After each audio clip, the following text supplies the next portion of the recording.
A lot of basketball in front of us. We're still learning, still figuring some stuff out, but moving in the right direction. I got full confidence in my teammates and our coaching staff, but we still growing and learning every single day. Today was a good night for us. We played well. We just got to keep building on that.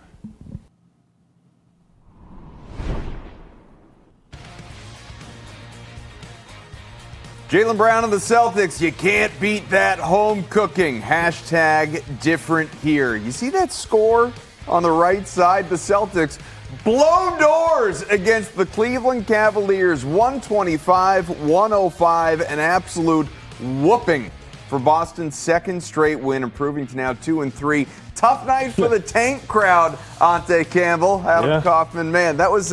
We're going to get to a lot of the specifics, obviously, from this game. We're going to have Brian Barrett from The Ringer join us a little bit later on in the show, talk about the first 5-game sampling for the 2 and 3 Cs who are 1-1 at home as well. But just overarching thoughts. I think it's sort of lazy analysis, right? But the first thing is, that was just a fun game to watch. Oh, it was exactly that. Celtics basketball, as I like to say. I mean, you just got JB laying it out on the line, shooting half-court shots, it felt like, at the end of the quarter. I know it was the end of half. It wasn't half-court, but it felt like that when you were in the building.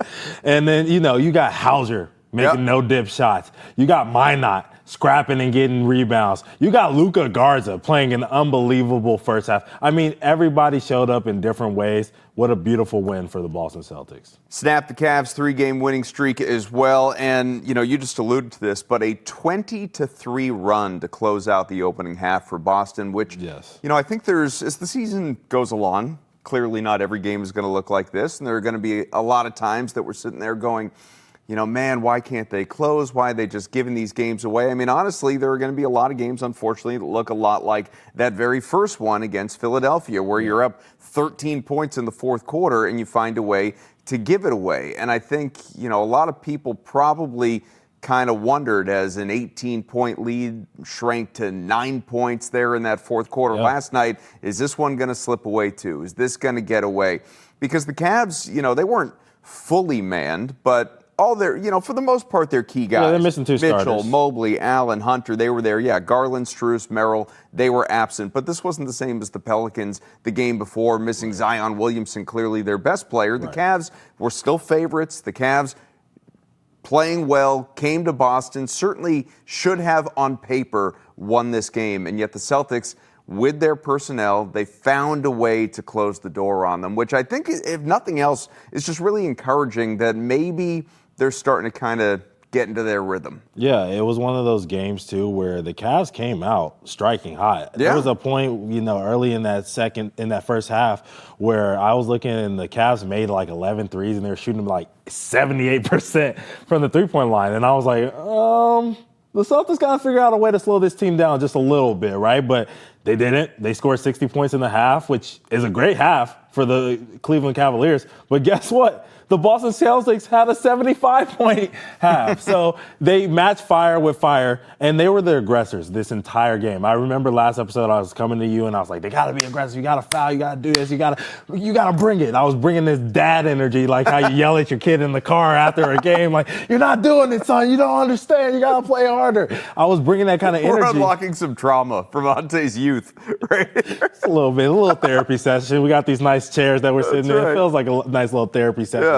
You got your legs crossed like a doctor. You know what I'm saying? I got my notepad. Tell me, you want to lie down? We can get the couch back out here. We can. But yeah, so it was one of those situations, and they came out exactly with that kind of energy. Like, Minott came in, and it wasn't just the rebounds. It was just the stonewalling. I mean, you saw Evan Mobley. I had people texting me last night, Evan Mobley sucks. And I'm like, he's a little soft. He's very good at basketball. You're reigning defensive player of the year. You're right. He's very good at basketball, but the physicality at times can be missing a little bit from him. And Minott went right at him. He's walling him up, getting him to lose the ball, swiping the ball out of his hands. Evan Mobley's complaining to the refs, and they're going the other way and scoring, So it was one of those games where they came out and they were the aggressor. They have to do this every night. It can't just be against the Cavs, and that's what I love to see from them.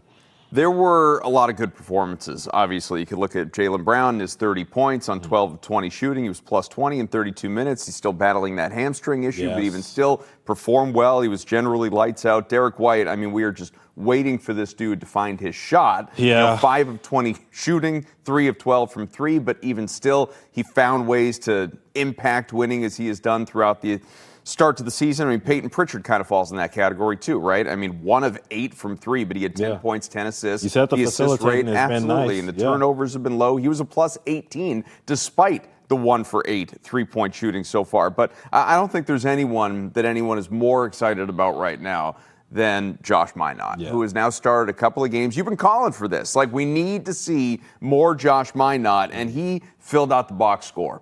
11 points, 15 rebounds, 3 steals, a block, frenetic, nonstop energy, obviously. 33 minutes, again, second straight start. He had never started a game in his career before coming to Boston. Dude only played like 200 minutes or something like that all of last season for the Timberwolves. So he's getting an opportunity, and he is shining, and he spoke after the game.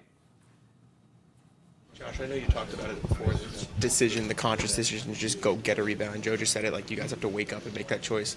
Was there any shift or message change from the first 3 games to these last 2? Because it looks like there's been like a pretty significant improvement.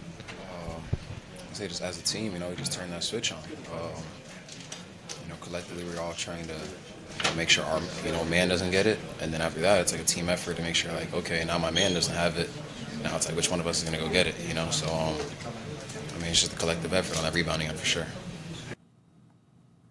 So Minott again, 15 rebounds. Nimi Queta starting at 13 rebounds, 3 steals as well, which is not typical of Queta, plus 25 in his 26 minutes. But, and I want to talk about Minott, but there are 2, just as a team, things that really stood out to me last night. One of them I'll save, we'll get there. But the other is rebounding, because we went into this one and we went into the season looking at this early schedule and saying all these bigs, you got last night, Allen, Mobley, like, how are you going to out-rebound these guys as a team? The Celtics did just that. It was 53-42, notably 18-11 on the offensive glass. And I was listening to Joe Mazzulla after the game. Mazzulla, it just continues to hammer home something, Ountae, we've been saying a lot. He said, you need to wake up in the morning and decide you're going to rebound. It is such an effort thing. And last night, again, these guys were flying around. They were, and it's exactly what we were talking about with Minott being there and being aggressive and doing all the things that Joe Mazzulla said.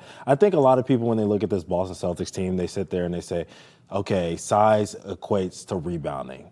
But then we watch guys like Boucher go in there, and he's not that great of a rebounder, and he has size, you know what I'm saying?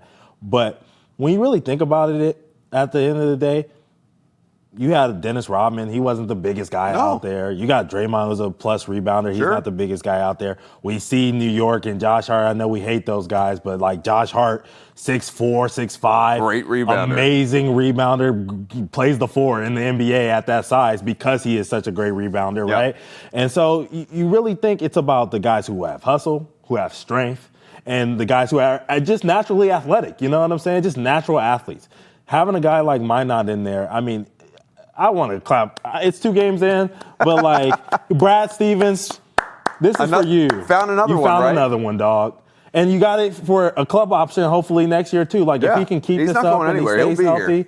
$2 million. We got a guy like this who can start for the Boston Celtics, or a team who was vigorously trying to get under the second apron. Like, great job in finding this. Great job in Joe finding out that he's going to be the guy. And hopefully we continue to have the minutes from guys like him. We do still need Luka Garza to play better, because that second half, you know what I mean, the physicality dropped off a little bit for him. You know what I mean? We need Queta to stay healthy and continue doing what he's doing. Boucher, when he does get another opportunity, needs to step it up and figure out a way to be a little bit more effective on the defensive end, whether it be blocking shots or rebounding or both.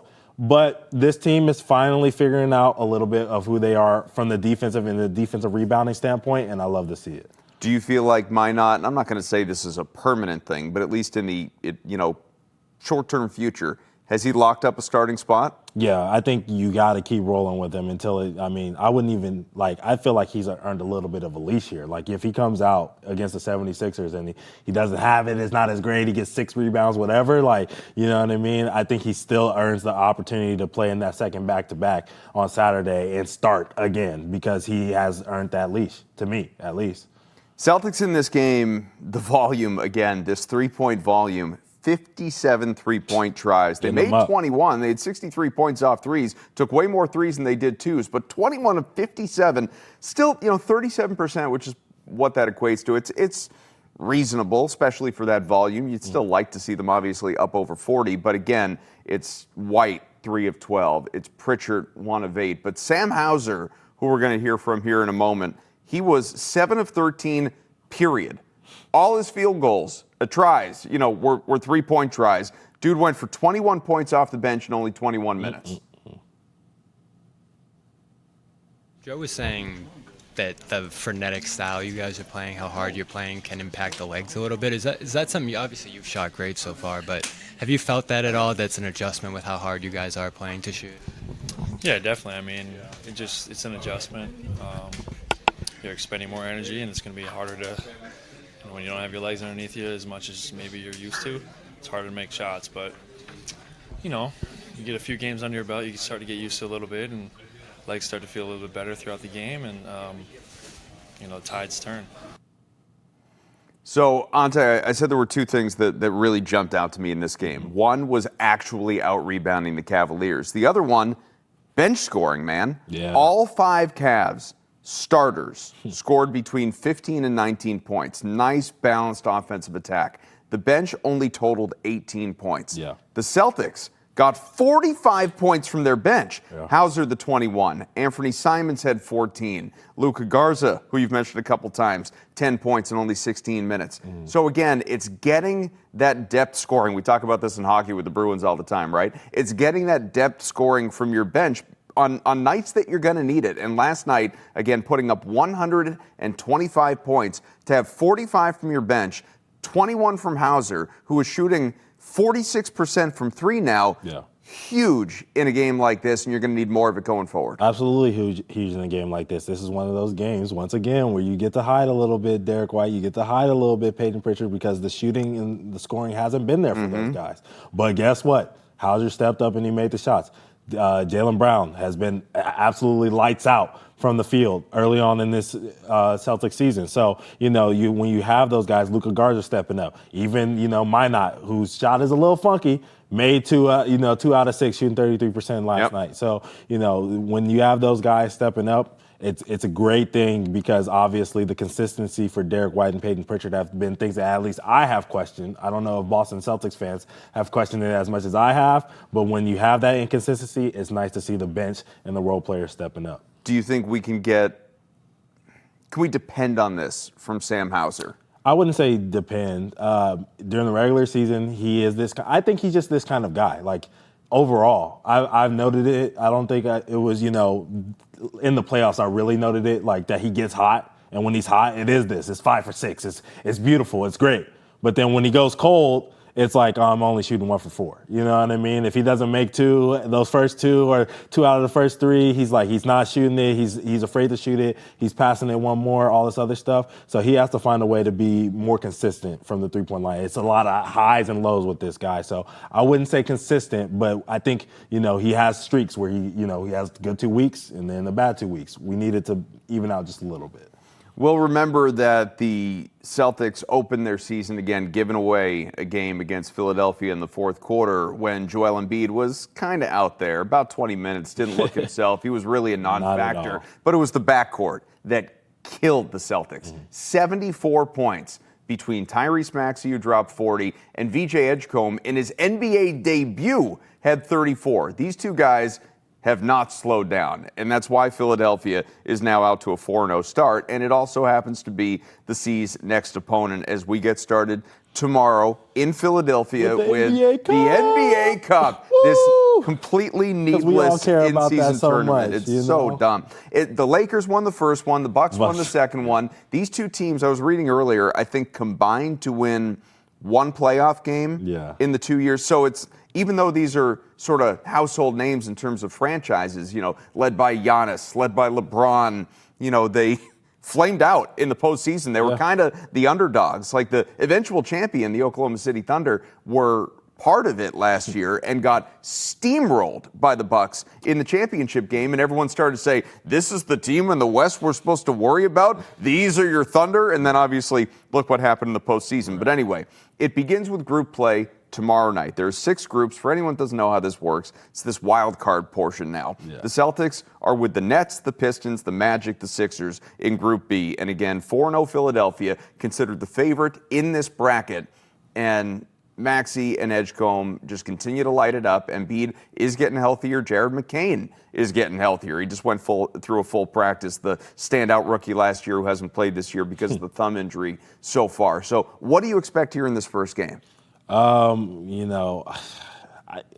watching the Boston Celtics play last night, I'm expecting them to be physical with this 76ers team. I said it after game 1.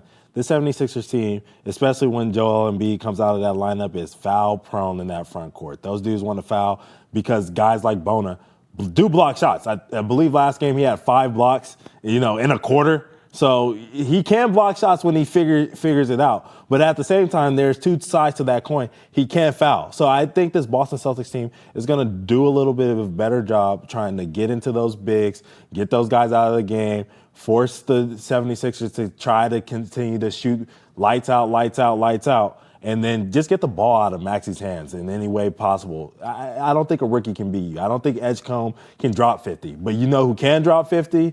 Tyrese Maxey. So find a way to stop that guy. I think the Boston Celtics, after watching them play inspired over the last couple of games, I think they can come out with a win in this one.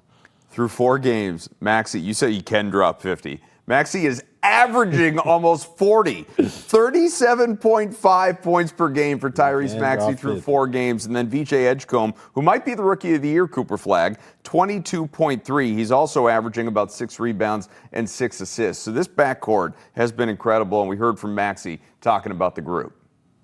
You and Vijay through the first 3 games have scored more points than any backcourt in the history of the league, going back to at least 1970.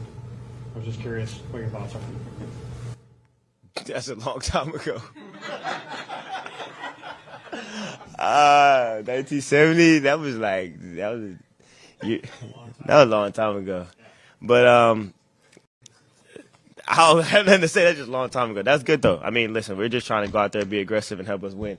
As long as we're doing that, then we're doing a good job. VJ's doing great.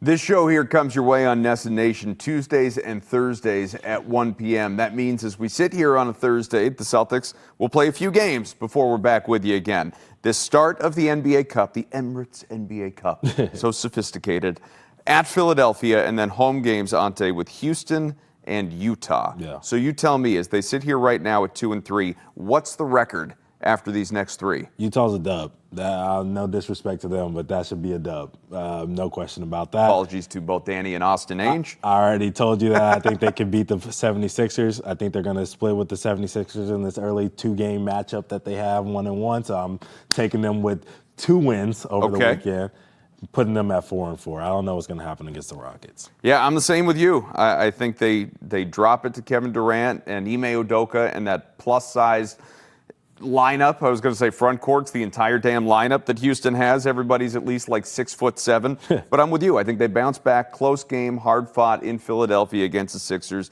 and find a way to edge them this time. It's going to be a close game. And Utah, again, if the Celtics are even remotely the team that people like me keep telling you that Boston can be, you got to beat the tar out of Utah. You do. You got to win this thing going away emphatically before you wrap up that home trip with or home swing with Washington, another dog poop team on the way. But we're going to have a lot more here on Hold My Banner on Nessa Nation. When we come back, Brian Barrett from The Ringer is going to join us, talk through what he has seen the first handful of games of the young season.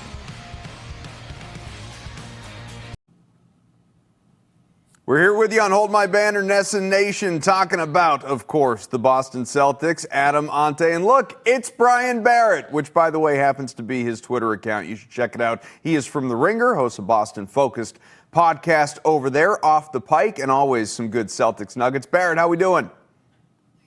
I'm doing well. I feel a lot better after the Celtics win that game on Wednesday night than I felt even after the New Orleans game because the schedule gets really difficult. I heard you guys just talking about it. So good to see the Celtics get a win.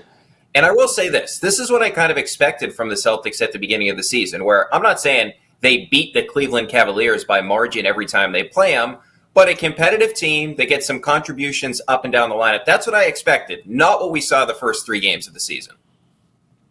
Yeah, Brian, look, you got a great head of hair. I got a great hair. Adam's hair is all great. Jaylen Brown's hair, no, I'm just joking. I'm just joking. But speaking of Jaylen Brown, he's been on fire this year. I've been a guy that's been like, Jaylen Brown is better than what people expect him to be. I have him as a guy who can finish as a top 10 MVP candidate, basically saying he's an all-NBA guy to me. What do you see out of Jaylen Brown? Do you think he can keep this thing going? Well, the biggest thing to me is we expected that Peyton Pritchard and Derek White would be great from three-point territory because historically they have been, but you have one guy shooting 25%, the other guy shooting 18%. The biggest surprise to me about Jaylen Brown is I expected his playmaking to be better, and it was really good last year, career high in assists. And if you look at the potential assists this year, that's a good number. But the three-point shooting, he's shooting north of 46% from threes. This is a guy that the past 2 seasons, he's been a below-average three-point shooter. So to see that, I'm wondering if that can sustain. The last time we saw him have a good three-point shooting season was all the way back in 2021, where he was over 39%. But I do wonder, last season, the shooting numbers across the board, even the 2-point numbers, which he's been so good in that mid-range area, have been down. The big thing to me is he has the procedure of the offseason with the knee. And I'm wondering if a lot of the shooting struggles last year had to do with the knee because, look, I don't want to get too technical. I'm not a shot doctor, but I will say this. It looks like he's shooting on the way up this year. When last year it looked like at times he was shooting on the way down. So I'm not saying he's shooting 46%, but even based on the type of attempts that he takes, because a lot of them are on the pull-up variety, he's only taken 11 catch-and-shoot threes where he's 6 of 11. Let's say he shoots over 37% on the attempts that he's taking. That would be a major thing going forward from Jaylen Brown as he gets older in his career. Can he be a more consistent outside shooter? That's been the biggest thing to me. And then the leadership, man. Like, he's been really good in terms of keeping the guys positive when they were struggling. And the playmaking and the attention he's getting has been huge for this team when the guy that we thought was going to be a sidekick, Derek White, has really struggled shooting from deep. Now, he did get to the lane last night, which was nice to see. But Derek White, I'm the president of the Derek White fan club. We meet weekly. And lately, like, some people haven't been showing up, so I'm a little bit worried about that. Well, I want to keep going with that because a lot of people are down on White, on Pritchard, because either they're just box score watching, right, or listening to some of the talking heads that are just rattling off the three-point percentages that you brought up before and discounting. No, not you. not you, Ountae, because I think you played basketball. Yeah, I give him a little more credit. You can than that. acknowledge that. You know, Pritchard, like, the assist rate is way up. The turnover rate is way down. Yeah, he hasn't found his shot, but he's positively impacting these games. White is one of their best players when it comes to plus-minus. I know there are people out there that don't necessarily like the plus-minus stat, but again, it tells you that when he's on the floor, good things happen, independent of the fact that, of course, he hasn't found his shot from distance yet. Yeah, well, on Pritchard, I think he's been great in the playmaking role. We see he's already sort of got this synergy with both Minott and with Queta, which I think has been huge for this team. The 10 assists that he had in that game against Cleveland. And then, so I think his shot's going to come around. He's too good of a shooter. This is a guy that shot north of 40% from deep last season. He's always been a great shooter. And I would say the same thing about Derek White. I know Derek White for that Sunday game, right? He was listed questionable with the wrist situation. So I'm wondering if that's part of it. The one thing I will say from a positive perspective with Derek White, he's been really good getting his 2-point game going, where a couple of times last night, he would keep the defender on his back. He'd get to the free throw line. He got to the free throw line 6 times. So I think that's a good sign. We've seen a little bit more of that vintage floater, which he had earlier on in his career. I refuse to believe that he's going to shoot poorly for the entirety of the season because the reality is he's even taking more 3-point attempts than he did a year ago. And on high volume last year, he's a guy that shot well over 38% from 3-point territory. And if you look at the attempts, it's not like he's taking super difficult attempts with guys at his face. He's just not converting right now. I thought getting 3 to go down last night, even though it's 12 attempts, was a good sign. So I think those two guys will get back to shooting the ball well. And even if that means, hey, Jaylen comes down a little bit, obviously, from 46%, I think that it's too hard for me to believe that two elite shooters are just going to be bad shooters all of a sudden. It'd be one thing if it's like, oh, they're getting locked down, they can't go around anybody, right? But it's like, it's a simple thing that they're good at. They should be good at this, and I think it'll sort of get back to normal in a couple of games here. Yeah, I think you're right. I think they're trying to figure out that playmaking role. Obviously, losing Jason Tatum, that's a big part of what he brought to this Boston Celtics team. And a lot of people pegged it as a Jaylen Brown thing, but all three of them are taking on that kind of role of trying to figure out how to play make and also still fulfill their scoring roles on this team. Guys who aren't worried about either of those things at all are some of the other fours, especially the young guys in Minott and Gonzalez. What do you make of their two improvements as this year has gone? It feels like every single game, those two guys have gotten better and better and better. What do you make of that? Well, with Minott in particular, he's one of those guys that you kind of had to do a Google search. Josh Minott, who is this guy? Where did he come from? He played his collegiate ball at Memphis, was a big recruit, but didn't even play that much then. I've been really surprised with him in this lineup. And the other thing is, too, like he kind of stabilized the four. Remember the first game they start Hauser. I like Hauser coming off the bench more because he can get his three-point game going. But with Minott in particular, the thing that jumps out at you is raw athleticism. I mean, you saw him the other game against New Orleans. He's guarding the opposing point guard, taking it away and finishing at the other end. I mean, and if you look at the numbers later, second chance points when he's on the floor per 48 minutes, it's north of 27. The team that leads the NBA is Utah at 24. So they're almost 3 points better with him on the floor in terms of getting offensive rebounds and putting them back in. With him off the floor, that number's down to 11.8 second chance points per game, which would be in the bottom four of the NBA. So the activity there has been huge. And the one other thing is his shot does look really ugly. Okay, there's sort of like it's slow. There's a hitch to it, right? But guys, we're not asking him to be somebody like a Sam Hauser or a Derek White or a Peyton Pritchard that can shoot off movement. But hey, if you're in the corner, you have to take that shot. And what we saw in that game on Wednesday night is he did hit 2 corner threes. We're not asking him to take above the break threes because if you're not screening, get to the corner. We saw him hit that. So I think that lineup has stabilized with him at the four. Queta's been really good for them over the past 5 games, or the start of the season, I should say.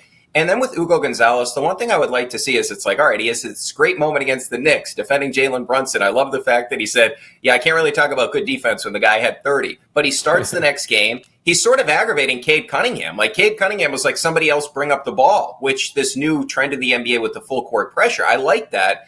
I'd just like to see him play a little bit more because I know they're trying to win games, but I think the most important part of this season is, hey, let's figure out who are the guys that can actually be part of the next great Celtics team when, I don't know, we get the top 5 guy in the NBA back in Jason Tatum. So Minott, I thought it was really smart. The Celtics, I was looking at his contract, they gave him 2 years. So if he has a big year this season, it's like, whoa, this guy averaged, say, 8 points and 9 rebounds per game, and he's a valuable member of the team. He's going to have a market. Well, now we can't have a market because the Celtics have him for an extra season. So I thought that was huge. So, and look, we're 5 games in.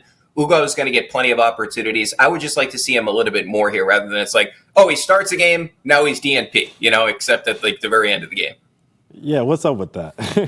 Ountae said it before he gave Brad Stevens the golf clap for, finding another diamond in the rough with Minott. And this is something that, I've had you on. We've talked about this before in the past. Like, how was Brad going to navigate and company? I just use Brad as kind of the figurehead. But that whole front office, how were they going to navigate, obviously, their financial restraints and find another, we keep comparing him to like a Derek White, right? That Derek White acquisition where you've got a guy who's shown real flashes in San Antonio, but you believe you can bring him into your system. He can take on a much larger role. Obviously, he's done that and could be an all-star in theory this year if he turns that shot around. But Minott, I'm not saying he's going to grow into an all-star. If nothing else, I sort of, it's not an apples to apples, but I kind of liken him to a Marcus Smart in this way. I don't go into a game saying, boy, he's got to have 10 points, or he's got to have 10 rebounds, or he's got I don't care. I just know in some way, steals, blocks, the hustle factor, diving on the court, hashtag winning plays. I know he's going to impact winning, right? This is a guy who's going to, in some form or another, fill out the box score. And so it makes me wonder how much larger a role he can take in this system as time moves along. Well, I would be surprised if he's taken out of the starting lineup anytime soon, just because of what he provides, right? The biggest issue for the Celtics through the first 3 games of the season was they were getting killed on the offensive glass. They were the worst offensive or defensive rebounding team in the entire NBA. You bring in Minott. What do you have? 15 rebounds. I know 5 were offensive, but still he's done a really good job on the boards, and he's been really good in terms of defensive rebounding as well. And just having that athleticism at that position when Queta's still learning how to play defense from the 5 position, like he's good there. Like if you look at their numbers with him on the court, their defense would be ranked number 2 in the league. With him off the court, that being Queta, their defense would be second to last in the league. So Queta's been very vital there. But I think it also helps when you have, I don't know, another shot blocker on the court, because the only other shot blocker besides Queta has been Minott. I don't know Derek White from like sort of the guard position, but he's not the low man in situations where he comes over and help defense and block shots. So I think that has been huge for them. And just going back to what you said, Kaufman, about Brad Stevens, look at Sam Hauser. This guy has become one of the great shooters in the league right now from a catch and shoot perspective. Luke Cornett developed into a player that just got a huge deal in San Antonio. When he came into the league, people thought he was a stretch big. He's like the only guy in the recent history of Celtics basketball that doesn't shoot threes. And he's become one of the most effective players as a backup center in the league, right? Very valuable player. So I think Minott, this may be the same thing. It's not like, hey, he played in Minnesota and he was bad. No, he just didn't have an opportunity because Minnesota for years has had a really loaded roster, and in particular, a really loaded front court. So now he's getting sort of that opportunity. And that's why, like, the Boucher thing, was never too excited about that, because we know what he's been as a player. He's never been a great player. I'm sure he's great, like, in the locker room and all that. And I know he's got championship pedigree, although he didn't really contribute to that team. But Minott's a guy that's like, okay, maybe there's a little bit more of a ceiling there when we know who Boucher is as a player. That's why I keep looking at Minott and saying, like, dude, every time I see him do something, whoa, like that second jump when the ball is coming off the rim, he's beating everybody to the ball. So I love seeing what he's been able to contribute to this team. So sticking with those bigs, you talked about a lot of them, but Luka Garza, I think, had a fantastic first half in that game last night. Second half, a little bit more shaky on the rim protection side and of that matter. But seeing Boucher get the DNP, seeing Minott play so well, seeing Luka Garza play so well, even seeing Tillman come in for a couple of minutes and play well last night. Are we done with Chris Boucher already? Like, is he kind of like finding his way out of this lineup? Yeah, I think so. And the thing that I would look at, too, is you came into the season and you thought this is probably going to be a bottom 5 center rotation in the league, right? Especially considering you just went from having Kristaps Porzingis, Al Horford, and Luke Cornett, right? Like, Luke Cornett would be the best big on this team right now. But the thing that sticks out to me is, all right, there's potential there with Queta. And then secondarily, going back to Garza, he's a guy that didn't get a ton of opportunities in Minnesota, because going back to what I was saying about Minott, but a couple of things that have stuck out to me. First of all, last night, he has that nice little push shot where Peyton Pritchard's driving around the baseline. He throws him a little bounce pass. He's got the push shot. We've seen, and I know his numbers have not been great historically shooting the 3, but it's such a small sample size. And this is just a small thing, but as a big, you see him a couple times where he's taken sort of a rhythm dribble. He's looked down at the 3-point line and actually taken a 3, and he's hit a couple this season so far. So if he can be at least a stretch big and be impactful on the offensive glass, which historically, like, his numbers on off numbers are great when as an offensive rebounding percentage. But if he can do that, because I don't think he's ever going to be a great defender. I mean, we've watched him through the first couple of games that he's played. I know he missed a couple with the concussion situation, but he's just not going to move his feet well. He's not going to be great protecting the rim. But can you get offensive rebounds? Can you at least defensive rebound? And can you stretch the floor a little bit? Because he is sort of like a bulldozer when he goes in for those offensive rebounds. So I'd much rather have that than Boucher, who Boucher historically has been like a below average 3-point shooter, had basically one good 3-point shooting season. It's not like he's been a great contributor on the defensive end. So I might as well just roll with Garza if it's me, just to see what you have there, because everybody in the league already knows what Boucher is. I mean, this is a guy that's like 7-8 years into his career. It's not like he's 2-3 years like we're talking about the Minotts, the Garzas, that there may be more there. So I'd much rather play Garza in this particular situation. And like, if you're going to go with Tillman or Boucher, that doesn't really matter to me. It really doesn't, because I think we know what both those guys are. Although we'll give Tillman credit. He looks like he's in much better shape. I know he slimmed down a little bit. So I do think there's been a little bit more athleticism there than there's been in previous seasons. Yeah, and he looks a little bit more confident with this Celtics system as a whole. So, but he's been here for a little bit longer. Barrett, one more for you very quickly before we let you go. I mentioned Marcus Smart before. I think that Joe Mazzulla's probably got a little ways to go before catching up with Marcus in the polarizing department. But there are a lot of people that either don't believe in Joe or that absolutely love Joe and defend him to the wall. How impressed are you with what Joe Mazzulla has done so far to start off this year, or are you on the other side and actually kind of nitpicking the approach?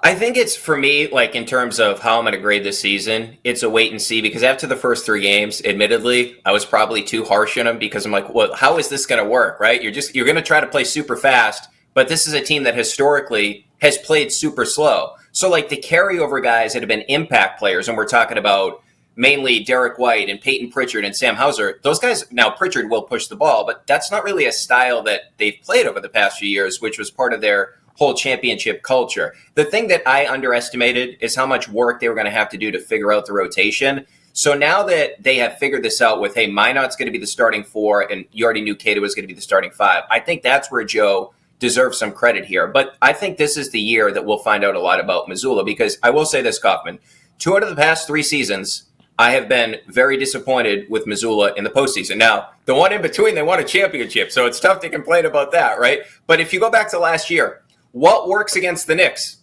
Play fast. Don't play double bigs. What did Mazzulla do? He kept playing double bigs. And it's like, hey, Peyton Pritchard in game 3, he was your leading scorer. So then in game 4, you played him 15 less minutes. What are we doing? 3 years ago, Derek White isn't closing games. Marcus Smart's closing games. Derek White was the far superior player. So those are 2 of the playoff runs where I was disappointed. Now, yes, they won the championship. I also think, like, hey, when you don't have Jeff Van Gundy, who was the defensive coordinator, and then, of course, Charles Lee, who I think everybody thinks is going to be a really good head coach, I think there was less voices last year to be like, hey, Joe, big thing, can we stop doing it? So this is, to me, is still to be determined with Mazzulla in terms of where he stands sort of in the NBA hierarchy because of how loaded that team was 2 years ago. But I think the past 2 games, like, I don't want to be hyperbolic, but those games may have saved the season. Because you guys mentioned the schedule, like Philly's coming up, Houston's coming up. If you had lost that New Orleans game, like, and then the Cleveland game, if you lost that, I think we still have the same sort of idea, like, oh, this team is really going to stink. Let's try to get Peterson or Debanza or Boozer, right? I think that's where we would be at today if they didn't win that game against Cleveland. So I give Mazzulla a ton of credit for that these past few games, he's found something and he's found lineups that work. Brian Barrett's on Twitter. It's Brian Barrett, hosts the Off The Pike podcast for The Ringer and Spotify. Brian, appreciate your time, man. We'll have you back again. All right, guys. Minott Mania. That's right. Minott Mania. Make your T-shirts, everybody. We'll step aside. We'll come on back here on Hold My Banner. We will look at some other mania. How about Austin Reaves mania that is happening now in L.A.? Stay with us.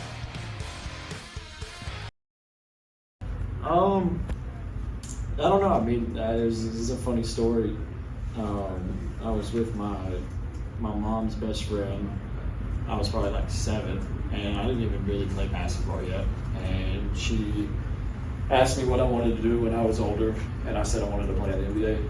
And I played basketball in the yard and stuff. And she was like, because I played a lot of baseball, and she was like, "Oh, you mean the MLB?" And I was like, "No, I want to play in the NBA." And I don't know why I said it, because I didn't love the game at that point, but there was just something about the grind, having opportunity to go show what you're made of. I fell in love with the game because my brother loved it. I got to spend a lot of time with him. Both of my parents played, so it was kind of it was meant to be.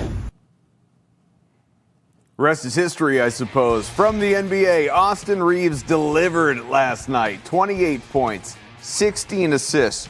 First career game winner. He is averaging 34 points, almost 6 rebounds, 10 assists per game. The first Laker since the late, great Kobe Bryant in 2005-06 to open a season with 5 straight 25-plus point games. Back with you here on Hold My Banner, Nessa Nation. I know we won't spend long on this. Celtics fans probably don't want to sit here and celebrate a Laker. But the story, the reason we bring him up is compelling because Ountae, 5th-year Laker, obviously is getting better each year. This recent performance is certainly notable. It's admirable what he's been doing, but it's also, you can't tell his story without acknowledging, okay, LeBron hasn't played yet this year. Yep. Luka Doncic has missed the last 3 games. Yep. So he's done a lot of this over the last 3 games as the focal point and then some on a largely pretty talentless roster when it comes to depth. Yes. So he has been terrific. and now is a player option for next year at $14 million, which obviously he is going to opt out of. Yeah. He's not going to. Doesn't mean he's not going to be a Laker still and re-sign a new massive deal. But there's no way in hell he's going back next year at $14 million. Luke Cornett, what did he get per year? Man, a lot. Yeah. So Austin Reaves is going to be just fine, and he's going to make bank. But is it going to be there as a second or third wheel? Right. Or is he going to go out and chase his own team? Yeah, I think so. When I was thinking about this coming into this show today, I was like, man, is he the next James Harden? Like, is he the next Jalen Brunson? Is he the guy that we all been kind of like, okay, we know he's good, but he's good as a third option, and he does a lot of good things for this team within the team system. But then we see him on a nightly basis when he doesn't have LeBron and Luka. I was actually there for this first game without LeBron and Luka when he played against the Pacers in Los Angeles, and he dropped 45, his career high at the time. Now, obviously, earlier this week, 51 to top that. So now that's just second. But, when I was watching Reaves play then, at that game, I was sitting there thinking like, man, this dude is pretty good at handling an offense as a package by himself. Sure. James Harden has that famous quote, I am the system. Austin Reaves kind of looked like the system. I was thinking at the end, but I'm like, okay, I didn't really believe in the Pacers back then. It was a January game or a February game, I think it was. And I was like, it was January. I don't really believe in the Pacers at that time. Defense was kind of slacking with them, whatever. It's Austin Reaves one night, whatever. Now I'm seeing them doing it over a course of a week, got the Lakers at 2-1, albeit it hasn't been the greatest competition of all time. Even the game winner last night without Anthony Edwards, Anthony Edward-less, as you would like to say, Timberwolves team. But I'm starting to believe that he can be a first, second, third team, all-NBA kind of offensive package. Offense, defense is another question. If he had his own team. I really do think he could be that, Adam. I think he could be an all-star with his own team after watching him do this consistently now without LeBron James and Luka. So no part of me disagrees with the notion that Austin Reaves could be an all-star, especially with his own team. He might be an all-star this year if he keeps even at some semblance doing what he's doing. All-NBA is a bit of a reach for me. I'm not sure I can get there. I mean, third team? Maybe third team. That's top 15. Maybe. You're saying all-star, that's top 24, and we're just talking 9 players. No, it's true. We didn't think Brunson could be that. So, look, with Harden, you bring up Harden. Obviously, he was, and this was very earlier in his career, he's, third fiddle to Kevin Durant, 24 years to old Russell Westbrook, and it's like, all right, he gets his own opportunity in Houston. I know he's bounced around since then, but this guy has become one of the NBA's great scorers ever. Right. Is Austin Reaves going to be that guy? And I just think it's funny that we're doing this because just off of what we saw last night, my text threads blowing up this morning. We're talking about Austin Reaves a little bit, and I asked a couple of these guys, how do you view Reaves? And the sentiment was basically good player on maybe you're number 2 on a good team, maybe you're number 3 on a great team, and certainly you're number 1 on a bad team. Right. That's kind of how, at least right now, 5 years in, we're kind of like this group, the Royal We, are perceiving Austin Reaves. Yes. What I wonder is, can he be a 1 on a good team? Well, Brunson was 26 when he moved over from Dallas over to New York, right? Yeah. Reaves sits here at 27. He'll be 28 next year. Sure. For whatever team he does end up putting the jersey on. If you look at that progression, and like I said, no one would have said Jalen Brunson's going to be no, of course not. All-star, All-NBA, all this other stuff, but he had a coach that believed in him, a system that worked out with him, a team around him that was built to help him be successful. You had people, I won't say names, but WNBA coaches going out there and saying that he can't be a 1A on a championship team and blah, blah, blah. And everyone's doubted him. And all he's done is rise up to the occasion. Now, once again, we don't want to shed too much light on New York or LA or whatever, but this is what is happening. So I'm sitting here telling you, okay, if he gets a team, I don't know what that team may be at this point. I don't know if the Nets have enough picks to go get Austin Reaves and figure it out in a year or two and be a Eastern Conference player. Not a championship team, but a player. But there's a team probably sitting out there in this NBA that says, hey, we could pay him $30 million a year and build a system around him And looking at the James Harden situation, looking at a Jalen Brunson situation and saying, man, we just got to lean into this. He's a leader. You see in the way that he talks that he wants to lead a team. Yeah, he was awfully comfortable at the podium. Right. Sit back, mic in hand. He's willing to do whatever you need him to do. Like you never heard him complain about being the third guy or the fourth guy or whatever. You're not hearing him buff his chest out now. He's all about the team and how the team can help him and how they can get better and all this other stuff. Like he has those kind of leader-ish qualities left in him. So I'm just saying, I personally believe that he could be a star in this league. Whether it's a star on a good team, bad team, win championships, whatever. Harden didn't win nothing. No. Jalen Brunson hasn't won anything yet. I'm just saying that he could probably get to that level of caliber offensively in this league. That's all I'm saying. Sure. I just want to see, and I know Lakers fans probably don't feel this way because they want Luka back. They want LeBron in the lineup. But, I want to see more because this is such a small sample size of 3 games. And like you said, a win over a bad Kings team, a loss to a bad Blazers team, and then a win over a Timberwolves team that didn't have Anthony Edwards, where again, the Wolves were favorites. I think almost 8-point favorites in that game. The Lakers, congrats. You had the upset and you won outright and all that stuff, but I want to see a 10-game stretch where he's maybe getting some real competition in the door. All right, we're going to step aside. We're done with the Lakers, I promise. Don't turn off the show. We're going to come on back. Game time. Time for a game here on Hold My Banner. We got you another handful of minutes, and it's game time. You know what time. You know what time it is. We got Wicked or Kick It. Bow, bow, bow. All right, Adam. Do we have to pay anyone royalties for that? I hope not. First up, shout out to the Houston Rockets and League Fits for this photo. We got Alperen Sengun. What do you think of this fit from him? A little wicked or kick it. Looks like Neo stepping out of the Matrix. Wicked. Okay. I'm into it. Yeah, I mean, listen, I couldn't pull it off, but I think he looks good. Looks comfortable. It looks, I mean, we'd have to zoom in. How loose are those pants? How baggy are these pants? Hey, that's the way now. That's the way? The pants are getting baggy. We were at the skinny jeans 10 years ago. We're not with it anymore. We got to get the baggy pants. But I got to go out and get some Zumbas? I kind of like this fit too. I want to say Wicked. You know what it looks like to me? It looks like the new age version of "You come to me on my daughter's wedding day." He looks like he's a mobster. Wait, excuse me, not the time, Monte. Wrong time for the mob jokes. Yeah, just don't make fun of the Italian mob. That'll get you in some trouble right now. But I'm gonna go Wicked. I'm not hating on y'all. I like y'all fits. Okay, so Wicked on this one. I'm gonna give it like a 8.3 out of 10. Okay. It's a wicked nice fit. No, you're higher than me. I'm going to 7.7. Fair enough. Yeah, it's still, I mean, I like it, but if we're talking about grades, it's still like a CC+.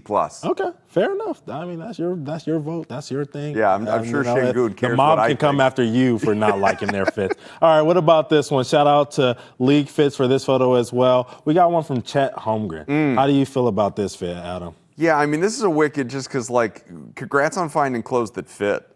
I mean, this dude is a monster. He's so big. Honestly, an added tailor even find stuff that was going to make this work. But no, let's do a full zoom in, top to bottom. Let's go head to toe on what our guy. What you're about to say to me right now. No. I want to really dissect this and give everyone a better view of it. Yeah. So you got the camo coat with the inside orange lining or whatever. Yep. Those, I mean, I'm sure they're not, but from where I'm sitting, they look like they're leather pants or something like that. And he's got boots on, work boots. Yeah. No, I mean, look, I'm gonna give him a wicked, but just barely passing. I'm giving him a 5.6. 5, 7 and above, but okay, 5.6. No, kick it's below. Whatever your line is, my wicked Mendoza meter is 7 and up. Anything 7 under and up? 7, you're trash. That's a failing grade. You got a D if you're in the 60s. That's trash. But all right, that's your vote. Yeah. I'm gonna say kick it all the way. These are trash. This outfit is awful. I mean, Kick it like he needs to kick them, how he's going to kick me with them boots on that he got on them feet. I mean, you know what this reminds me of? I used to play this video game. I don't know if you, Jet Set Radio. It looks like a Jet Set. This is like a skater video game. He looks like, you know what he looks like? He looks like a bad version of Sandy Wexler. He looks like he's a guy who's asking people for money so that he can bet it all away. I'm making a lot of jokes about the situation that's going on in the NBA, and I don't mean it, but this fit is trash. All right. He's got like Wolverines on. Yeah, like what it's brand trash. of And those boot are glasses are trash too. All right, we're going to move on to the next one. Not from League Fits, actually. This is straight from the Bucks Twitter. Miles Turner, what do you think of this fit? Quick, Adam. You got to give me a quick. I mean, we ain't got a lot of time. Out of a magazine. I don't know. I guess. You know what it looks like? It looks like the dad from Sandlot. You know, the dad that comes home and he's like trying to work and he's like, oh, all right, I guess I could teach you how to play catch. That's what he looks like. He looks like a dad out of the 70s. I don't like it. No, I'm going to kick it on catch. this one. I'm going to kick it. Like this, it's, like just the, I don't know, again, the material, it looks like he's wearing like an old starter jacket. Yeah. But it's not, it's obviously, he doesn't have the S brand on there. It looks a little too comfy. I'm going to give it a wicket. I actually kind of like it. I think Miles Turner dresses wild sometimes, but this one I think for a big guy is great. This jacket is absolutely amazing. If Miles Turner wants to allow me to borrow that from him, we'll probably be drowning in it a little bit. I'll tailor it. I will take it, all right? But I'm going to go wicket. I'm going to give it it's a barely wicket for me, like how you were, like a 7.1. It's just a little calm fit, as the kids like to say, a little calm fit. All right, let's swing it over to League Pass game. Yes. Quickly, what's your League Pass game for the weekend? Yeah. Which one are you paying attention to, Adam? Yeah, I didn't dive too far into Saturday, Sunday, to account for load management, that sort of thing. Look, I'm gonna go tonight, actually. Okay. I'm gonna give you Warriors Bucks. A couple of teams that are playing well. Golden State. I'm surprised that's a League Pass game. Yeah, I mean it's Warriors are playing better than I would have expected at 4-1. Steph has turned back the clock. He's been awesome game to game. Maybe it's the Butler factor. I don't know. Al Horford, obviously, it's always fun to get a look at the old guys, but the Bucks.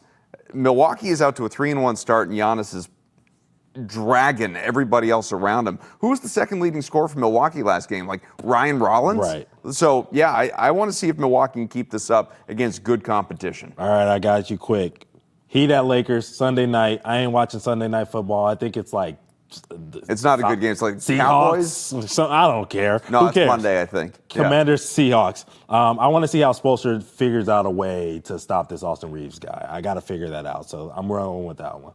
All right. Our thanks to everyone part of the show here. Brian Barrett joined us earlier. Greg, Tobe, obviously Ferrante. I'm Adam. Again, hold my banner. Tuesdays, Thursdays, Nesson Nation, 1 o'clock. Next time we're coming back, hopefully, talking about the 500 Celtics. Peace.